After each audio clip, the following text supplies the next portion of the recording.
pessoal, vamos aí para a nossa parte 4 do vídeo para a gente continuar discutindo o nosso tema, que agora é os movimentos sociais em favor do meio ambiente. Então a gente estava trabalhando lá essa questão da Rachel Carson, viu lá o vídeo, em que ela explica melhor como que isso veio à pauta. E aí, por volta de 1960, então, as pessoas começam a se preocupar com essas questões ambientais e começam a perceber que existem problemas no meio ambiente que a gente precisa solucionar. Então você vai ter vários movimentos do tipo do CFC, o próprio aquecimento global, que já tem bastante tempo que está sendo colocado em pauta, e a gente começa a perceber que a exploração indevida, excessiva dos recursos naturais causam problemas ambientais que afetam de forma bem drástica as sociedades e também a economia, né? E aí a gente começa a entrar então num movimento chamado ecologismo. O que é o ecologismo? Ele vai surgir a partir de 1960 e tira a ideia do antropocentrismo e passa a trabalhar uma questão chamada de ecocentrismo. Então ele remete a olhar o planeta sobre o ponto de vista ecocêntrico. Então o planeta e o meio ambiente é o centro de tudo e a gente precisa pensar em políticas públicas que protejam o meio ambiente para que a gente continue mantendo os nossos recursos naturais, mantendo a nossa economia e aumentando a distribuição de renda, né? Então, trata-se de uma ideologia política, né, que surgiu nas indagações e questionamentos sobre a escassez de recursos naturais, mas passaram a ser considerados finitos. Então, a gente percebe que a natureza ela não é infinita, que ela não vai nos prover para sempre, que a gente precisa tomar atitudes de proteção, que a gente não explore demasiadamente o nosso meio ambiente. E aí vão surgir vários casos que vão aumentar ainda mais essa percepção dessa contradição, né, desse paradoxo que nós temos entre economia e meio ambiente. Isso ajuda vocês a pensar um pouquinho mais naquele caso que eu trouxe para vocês do ecoturismo com a mineração. Então, existem algumas, né, associações que vão, então, entrar em movimentos sociais. Uma das primeiras associações que surgiram no Brasil é essa AGAPAN, né, que é a Associação Gaúcha de Proteção do Meio Ambiente, e ela surgiu a partir de 1961 para poder começar a oprimir, né, o uso indiscriminado de agrotóxicos, que é um problema sério no Sul até hoje. Né? Não sei se vocês sabem, mas lá é onde está concentrada uma boa parte das plantações, né, do agro brasileiro, onde tem muitas pessoas que trabalham no campo. Você tem um problema muito sério de intoxicação por agrotóxicos lá dos agricultores que utilizam esses produtos, né? E aí tem um grande problema em relação a isso por causa das plantações. Então é uma das coisas que são colocadas. E aí eu queria mostrar para vocês essa imagem aqui para vocês entenderem no Brasil alguns movimentos sociais que surgiram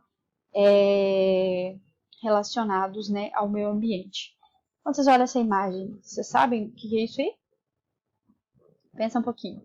Olha que imagem bonita, né? É uma super catarata, né? Que lugar que vocês acham que é esse? Será que são as cataratas do Iguaçu? Esse lugar aqui no Brasil. Não sei se vocês sabem, não sei se vocês já viram. E não é as cataratas do Iguaçu. Por que isso não é um centro turístico fantástico? Por que não existe ainda?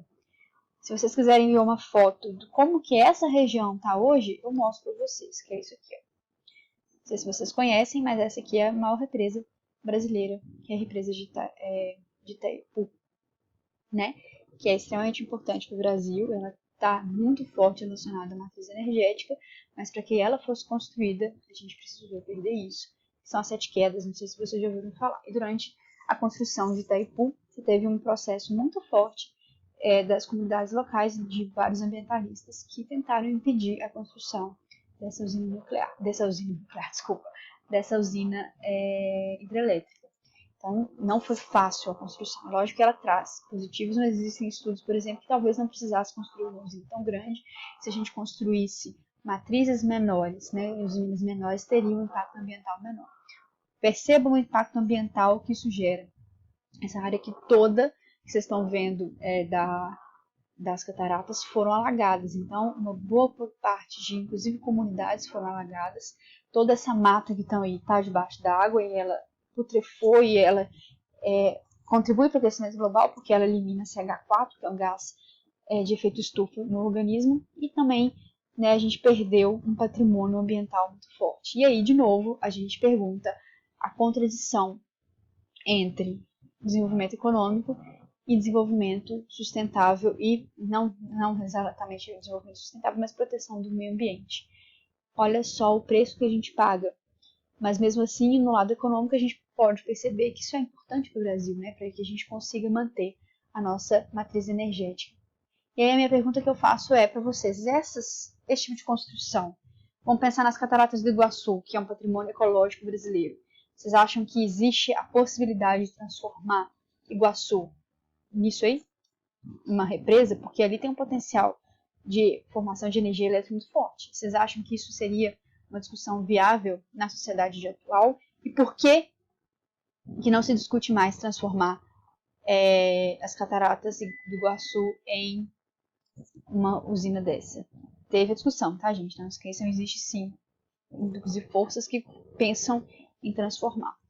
E aí entra de novo na mesma questão, porque aquela região foi transformada para o ecoturismo, mas poderia ser feita uma usina ali. E aí, o que vocês escolheriam? Pensa aí para mim, e aí é a mesma contradição que a gente entra nessas questões. Então, essa parte aqui é só para a gente entender como que os movimentos sociais se organizam, né? Então, existiram movimentos sociais e foi uma pauta forte na época da construção. E aí eu gostaria que vocês parassem o vídeo. Vocês talvez possam, não precisa parar o vídeo agora, assiste depois, eu vou deixar um link para vocês sobre a cidade de Cubatão. Foi também uma discussão ambiental muito forte, por isso que as discussões começam a entrar em foco. Não sei se vocês já ouviram falar de Cubatão, mas Cubatão foi uma das cidades na década de 80, 90, uma das cidades mais, na verdade, uma das mais poluídas do mundo, né? Porque ali tem um complexo industrial gigantesco, inclusive tem usinas, e que jogava uma quantidade de gases na atmosfera e rejeitos nos rios, que transformou a cidade num verdadeiro inferno na Terra, né? Lá a chuva ácida, por exemplo, vocês vão assistir no vídeo qual que são as coisas, mas a chuva era tão poluída que a chuva ácida que caía lá queimava, as pessoas sentiam a acidez da chuva. E aí que essa discussão ambiental começa a entrar para a pauta brasileira, né? Então, quando você percebe que tem uma cidade que tem atividades econômicas que estão sendo tão nocivas para o meio ambiente, começa a afetar a população. Porque as pessoas começaram a ficar intoxicadas, ter problemas seríssimos de pulmão, sobrecarregar o sistema de saúde por causa das doenças causadas por isso. E o que aconteceu? A legislação brasileira precisou começar a apertar um pouquinho para que as empresas que estavam nessa região tomassem atitudes para diminuir seu impacto ambiental.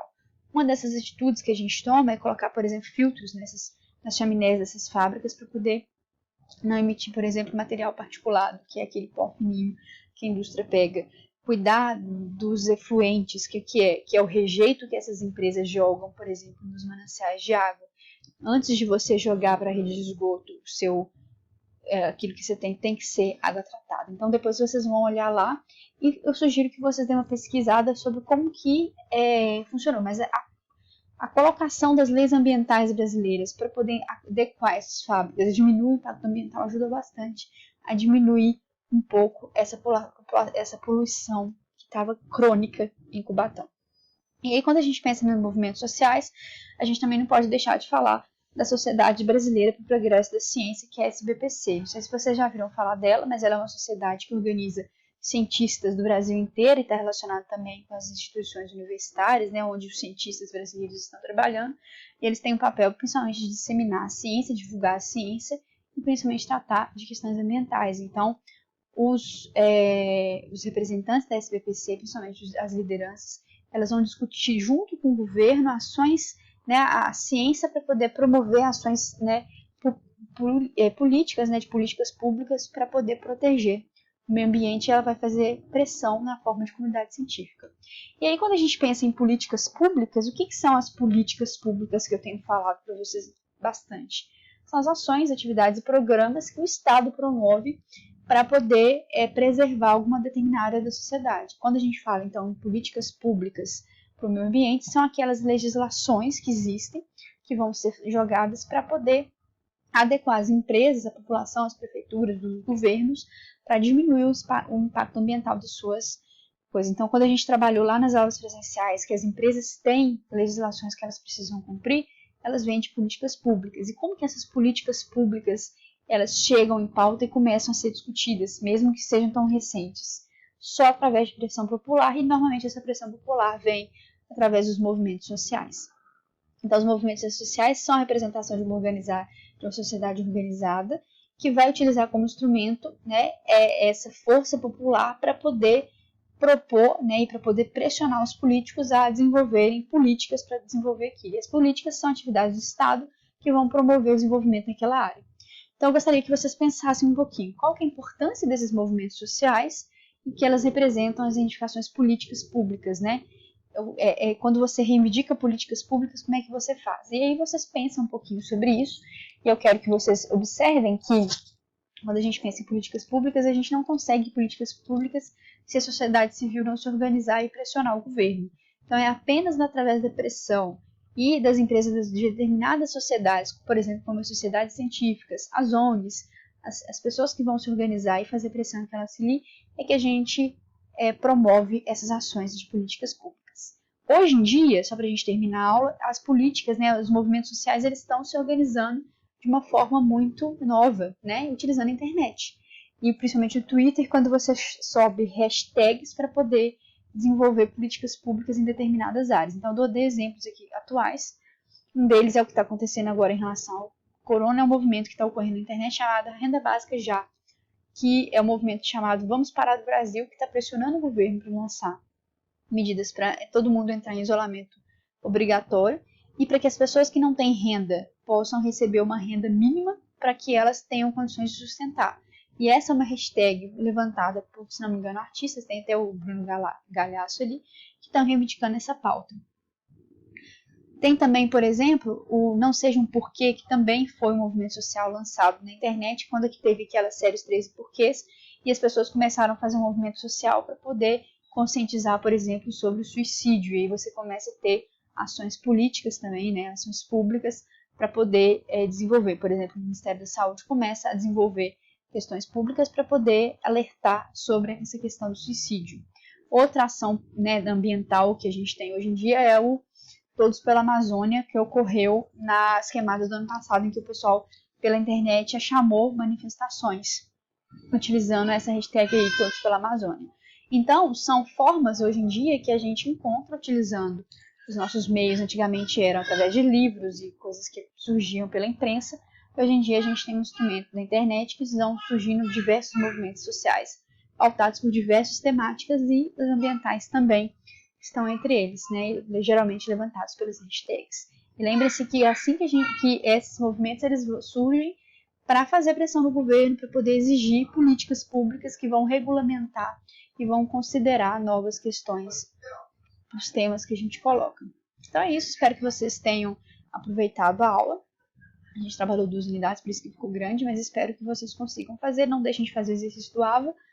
Eu vou olhar agora na sexta, dia 20, né, nessa sexta agora.